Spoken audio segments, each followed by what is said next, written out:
Bismillahirrahmanirrahim. Assalamualaikum warahmatullahi wabarakatuh kepada semua penonton yang hadir kepada sesi live kita pada hari ini. Jadi secara julung kalinya pada hari ini kita telah mengadakan satu session live bersama Dr. Kamruzaman ataupun alias Dr. Ziman bagi sempena program ataupun pertandingan cabaran minda belia merdeka yang secara julung kalinya diadakan bersama Majlis Belia Daerah Ipoh.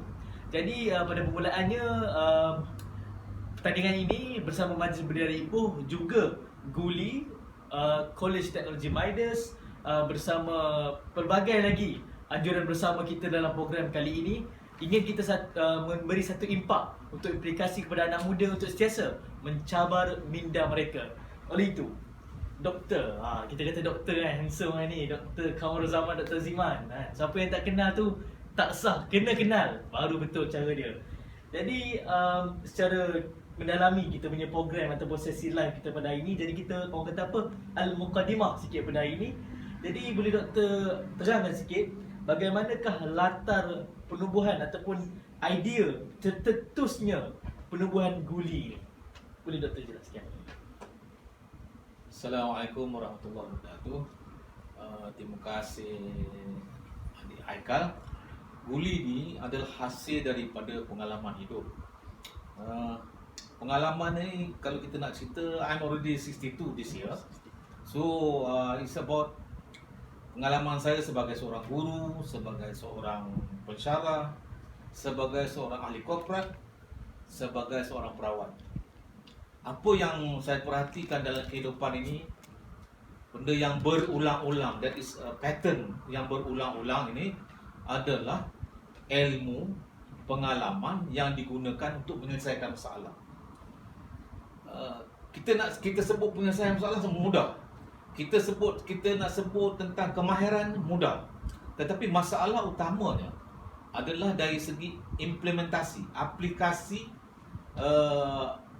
pengalaman dan kemahiran tadi dalam menyelesaikan masalah. So alhamdulillah, setelah 3 bulan tak ada ke mana-mana memikirkan tentang problem solving decision making ni, Allah kurniakan kepada saya sebuah game yang dinamakan Guli.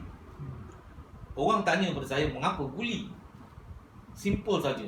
Saya tak tanya pada orang apakah nama game yang patut saya gunakan. Cuma game itu saya nak namakan Guli. So it's about my decision. Okay, saya tak tanya pada orang, saya yang buat keputusan. So namanya Guli. Di antara lainnya pula, orang kata Guli ni sama ke dengan Guli yang kita main masa kecil tu? Jawabnya ya.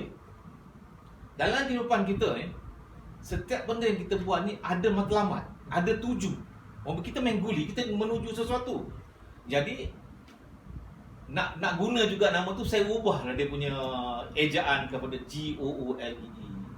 Okey. Kalau boleh saya sambung lagi ya. Dalam permainan Guli ni, dia ada satu benda yang ketara, iaitu pattern recognition. Pattern recognition ni adalah satu kemahiran yang high level.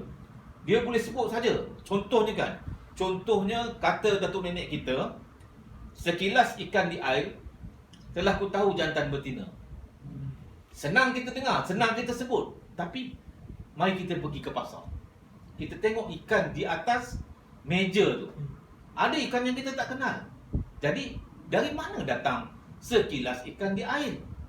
Ini di atas meja pun kita tak kenal, ini kan pula di dalam air. Jadi Guli ni bukan kita nak kenal ikan, tetapi kita nak guna ilmu tadi tu, pepatah tadi tu, untuk kita bina diri kita supaya kita dapat mengenal pasti pattern. Kita tengok orang, kita tahu dia penyamun. Kita tengok dia ni, kita tahu dia ni budak cerdik. Kita tengok dia ni, dia ni pandai dia ni, akalnya belit-belit ni. Jadi daripada sini kita akan dapat pattern recognition. Itu lebih kurang begitulah. Okey. Jadi kita dapat mendengar satu penjelasan oleh Dr. Ziman mengenai penubuhan Guli ni. Jadi yang saya dengar tadi semua experience is everything, betul doktor? Pengalamannya adalah semua kepada satu salah kunci kepada kejayaan. Jadi kita teruskan lagi sesi live kita pada hari ini. Jadi pertandingan Guli ni sendiri permainan guli di sini.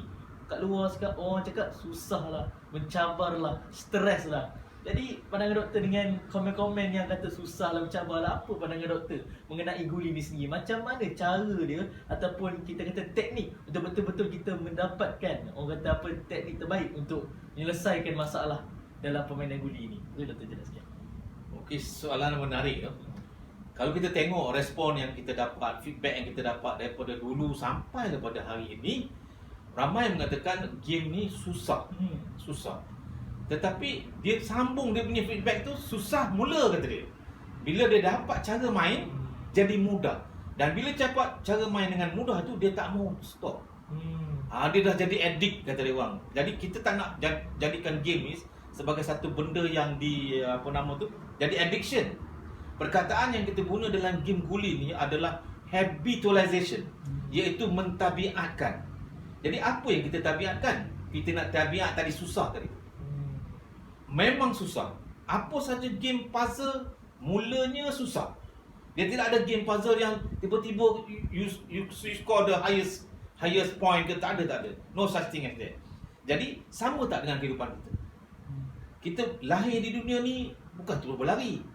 Jadi kita melalui step ataupun langkah-langkah atau peringkat-peringkat kesusahan itu.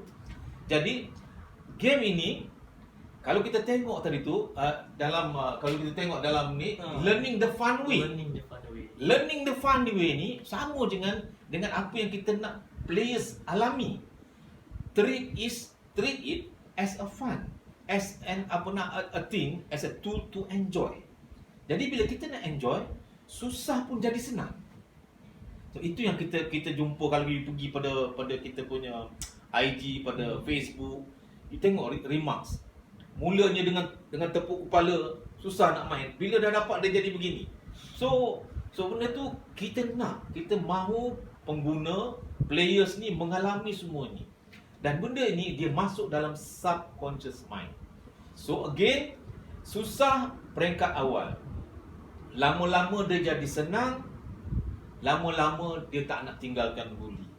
Dan kita nak dia main every day. To treat this guli as a warm-up tool untuk the brain. Rasa saya boleh menjawab. Okey. Boleh ya? Jadi itu kita dapat penjelasan daripada doktor. Jadi kita tengok bahawasanya learning the fun way. Jadi maknanya anak muda belia yang masih mencari kata apa stres tiada haluan, mainlah guli dulu insya-Allah. Dan satu lagi, jangan lupa like dan share sesi live kita pada hari ini. Jangan lupa like dan share penonton yang ada pada hari ini untuk sama-sama kita memperluaskan permainan guli ini bagi kita mencabar minda setiap anak muda di Malaysia insya-Allah. Jadi doktor, dengan penjelasan tadi saya rasa anak muda di sana pun mungkin lebih ingin mengetahui bagaimanakah semua ni. Jadi kita teruskan kepada sempena live kita pada ini, iaitu pertandingan atau program Cabaran Minda Belia Merdeka 2020. Jadi cabaran Minda Belia Merdeka 2020 ni rasanya tak pernah ada lagi doktor. Belum ada. Jadi macam mana intipati tu boleh dapat tiba-tiba nak buat satu program guli Cabaran Minda berkonsepkan merdeka? Okey. Boleh doktor jelaskan? Terima kasih. Kita ni dalam zaman yang agak sukar sekarang, especially apabila datangnya COVID. COVID ni mendatangkan berbagai-bagai masalah pada diri insan sebagai individu, dalam family, dalam organisasi, semua dah berubah. Sudah ada norma baru. Jadi antara lain yang lebih menyukarkan dan juga lebih menyenangkan adalah impact IR 4.0. Jadi kami dalam kumpulan ini berharaplah dengan ada game ini, competition ini, membuka minda belia-belia ni supaya berlatih ataupun pick up the skills untuk menyelesaikan masalah. Ada orang kata a problem to someone is an opportunity to the other person. Jadi begitu juga dengan game guli ni. Kalau kita melihat benda tu susah, dia jadi susah. Kalau kita melihat benda ini mudah, dia jadi mudah. Kalau melihat benda ini satu gangguan, dia jadi gangguan. So kita nak anak muda belia ni melihat benda ini sebagai satu alternatif. Satu alternatif untuk dia secara santai mendapat ilmu dan kemahiran pemikiran aras tinggi, higher order thinking skills tu. Jadi kalau kita sebut hot ni ataupun kebab ni, memang semua orang 100%. Kita buat survey 100% kata tak suka. Tapi dia beralih, dia berubah apabila kita suruh dia main. Bila dia main, kita stop dia tak mau berhenti. Jadi bila dia tak mau berhenti, kita tanya, apa yang you all buat ni sampai tak nak berhenti? Dia kata nak selesaikan masalah, tapi tak suka masalah pada awalnya.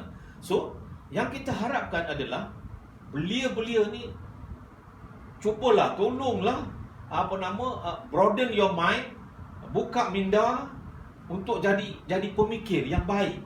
Sebab apa? Whether you like it or not, every day we make decision. Dan keputusan yang kita buat biasanya daripada survey yang kita buat dalam setiap sesi latihan, keputusan dibuat berdasarkan pada emosi. Itu yang menyedihkan. Jadi, kalau emosi, maklumlah.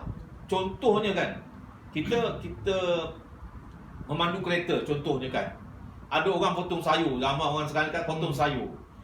Kita boleh buat keputusan. Kita kena ambil keputusan. Aku nak ligan dia ni ke, ataupun nak block dia ni balik ke, nak horn ke. It is a decision made by ourselves. Jadi keputusan ini dia memberi impact. Impact ini amat dia panggil amat nyata lah. Amat keras. Kalau kita buat keras, dia jadi keras. Contohnya kan, kalau kita tengok dalam media-media sosial kan, bergaduh tepi jalan. Sebab apa? Berebut parking. Ini decision making, problem solving. So, macam mana kita nak dapat satu decision making yang betul kalau kita tak practice, kita tak habitualize. Bila kita tengok dalam media sosial, kita tengok orang bergaduh pasal pagar. Pasal pagar rumah, orang bergaduh. Saya tak nak sebut nama lah. Satu ketika dulu, public figure bergaduh pasal pagar je. Jadi, heboh satu dunia. So, tak boleh ke kita buat keputusan ataupun kita duduk bincang sama-sama, define the problem? Is it